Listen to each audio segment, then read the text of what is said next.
title of this writing is Misplaced Credit. We live in what I call a gizmo society. We're bombarded with messages that if we only had a specific gizmo, we'd have the world on a string. The mentality in marketing is pervasive. What golfer hasn't bought a new club expecting it to improve his or her game? I can't tell you the amount of money I've spent on photography gear over the years. The hope was that this equipment would make me the next Francesco Scavullo or Ansel Adams. Truth be told, the person at Walmart shaking the bunny and taking pictures of your kids is more proficient than me. Reminds me of a story. I remember when my kids were younger and they would ask me for more expensive gizmos, offering up the logic that it would make them better. We lived near a rundown school where an NBA basketball player had attended. The court at the school was a patchwork quilt of uneven asphalt pieces and holes here and there.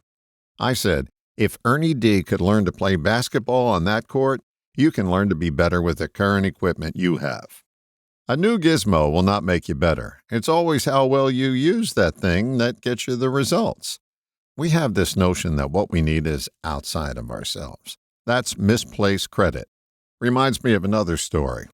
My late mentor, Dr. Dave Dobson, a legendary hypnotherapist and psychologist, would say, everyone is their own best therapist. He would point out that people would give him credit for the changes they made, never knowing it was them who actually made the change. His claim was that he provided the environment where that change could happen. People giving him credit was misplaced credit.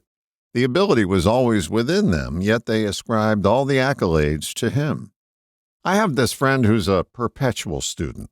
His underlying belief is that he always needs one more class. This is one of the most knowledgeable people I know, but he has a severe case of misplaced credit. He thinks the missing piece is out there somewhere. It's not. I'm all for seeking help and taking classes. Those practices open our eyes and hone our skills. Where the logic falls apart for me is when we believe that it's the outside force that'll make us better. It isn't. And when we don't get the results we want, we go seeking another class or teacher or gizmo. Rarely do we just work with what we already have. We don't give ourselves enough credit. We're too busy misplacing it. Hey, I don't think I'm going to stop buying photography equipment anytime soon, but I do know this. I have all the equipment I need right now to develop what I want. I just have to make the time to get more familiar with my current gizmos to get the picture-perfect results. All the best, John.